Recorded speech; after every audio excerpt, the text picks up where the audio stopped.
Since 1975, Grant Kagimoto has been the creative force behind the t-shirt brand Kane Hall Road. His designs tap into what's special about our local culture, with many of them giving a nod to the past. Speaking of the past, Kagimoto was featured on PBS Hawaii in 1986 in an episode of Spectrum Hawaii.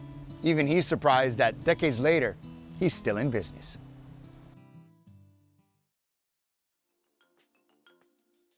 We're trying to capture, I think, a lifestyle that we're familiar with, being in our mid-30s. It's not as much the lifestyle my father's generation is familiar with, nor is it the lifestyle my nephews or nieces may be familiar with. We more or less design from our own personal experience. The Spectrum interview, I think I was 37. We started the company when I was 27. And when I watched the rebroadcast with my wife, I told her, I don't even recognize myself. Who is that person?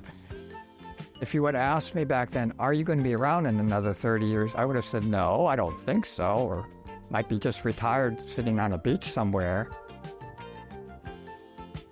Kane Hall Road started in 1975, and it was sort of like a hippie co-op of a bunch of former art majors from UH. Most of the people dropped out. Carol Hasegawa and I ended up keeping the business, and now, all these years later, I'm still going with the business, surprisingly enough. Marie Kodama, who was at the time Marie Yamaguchi, she brought the name to the group. I suggested Poho Produce because fruit, vegetable names really kind of hot right then. Nobody liked that name. So we ended up going with Kane Hall Road, and her father was an ag teacher at Waipahu, and I guess Waipahu was known as a cane town, but there was actually a Kane Hall Road in Waipahu, and so people still ask me today if I'm from Waipahu or where did the name come from.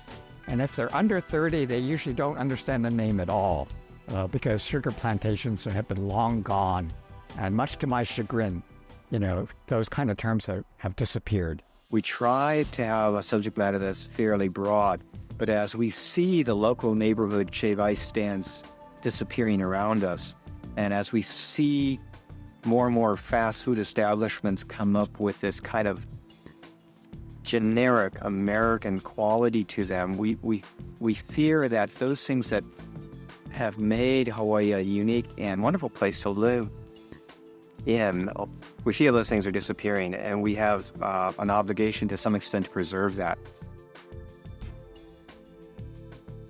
Our designs tend to specialize in that sugar plantation period, not so much pineapple or anything that came after. And so, you know, even though I never lived or worked on a plantation, you know, that's why most of all our grandparents came here. And whether we're Portuguese or Japanese or Filipino, that's a kind of 100-year, 150-year tradition that we all share. Unfortunately, the most successful design that we ever did, I didn't draw. And it's called Home Sweet Hawaii, and it's a plantation house. And I think we originally got drawings or blueprints from the Hawaii Sugar Planters Association. And it's like a 1907 sugar plantation typical house. And I drew it first, and it looked like a 10th grade drafting school drawing. So I turned it over to a friend, Arthur Kodani, and he and I worked together for years. And he redid it. And it's still a really popular design. Arthur's wonderful drawing that is so full of life and warmth. And that, again, that kind of my own prejudicial idea of what a neighbor island or country Hawaii is like is encapsulated in that design. And almost all of us had aunties and uncles somewhere in the country that lived in one of those kinds of houses. So it just evokes so many fond memories for so many people. What we do is we reflect back to our customers who they are, and we tell them that they are wonderful people and what they care about is worth caring about. And so we're sort of positive reinforcement in a lot of ways. And we also, I think, bring a certain level of humor to our work. And when people come to the craft fair, I find a lot of times they'll be laughing at certain designs and pointing at certain things, and they find really, really funny. I recently did this design that says, "Not till for me, too many strings attached." And it's pretty interesting because some people who love natto think it means, oh, he likes natto. And other people go like, oh, he's just like me. He doesn't like natto. It's just too disgusting. But I think, again, it's like we can bring, I think, humor to our cultural references without, again, making fun of people. And the humor celebrates, again, who we are. I'm a one-man band now. I do everything. I do the designing, I do the printing, I do the paperwork, I'm the delivery person. I think in '86 we were still kind of a young company with young ideas, and now I'm a much older person, but I haven't changed that dramatically, but I've in some ways become actually more subtle and more personal in my work. The business now is generational. And so when the customer comes to me and they said, oh, we used to have shirts from you, I look at them and go like, okay, she's like 30 years old. So there was probably grandmother bought these shirts for her when she was 5 or 6. Or when people come to me and say, I really like your older designs. And I don't want to be snarky about it, but I have to say to them, are you talking 10 years old, 20 years old, 30 years old, 40 years old? And then they realize how long the company's been around and how broad a brush that is when they ask for older designs. But it's kind of nice to see when people come in their second or third generation customers of mine, that they still remember that positive feeling. When you do this kind of work, you're asking to be beaten up because you have so many opportunities to fail. But the reward is, if you really like it and you're happy, that's one major reward. And if the general public who you're not related to, if you don't even know, like it, and that's another, kind of frosting on the cake.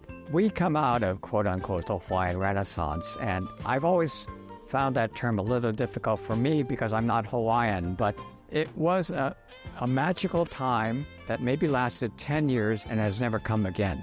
It was a time of punana leo, Hawaiian language in the schools. It was a time of a renaissance of hula. In music, it was Ola Mana, Country Comfort, Brothers Casimiro, Sunday Manoa, C&K. Most of those guys are still around and their music is still appreciated. On stage, it was Booga Booga, it was Frank De Lima. It was such an incredibly great time to be a young person in Honolulu or in Hawaii in general.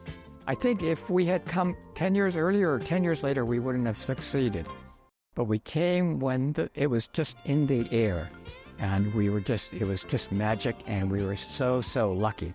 And that's another thing. I've been very, very lucky. I think I'm moderately talented, but I really feel luck and timing has been so crucial to our longevity and being around this long.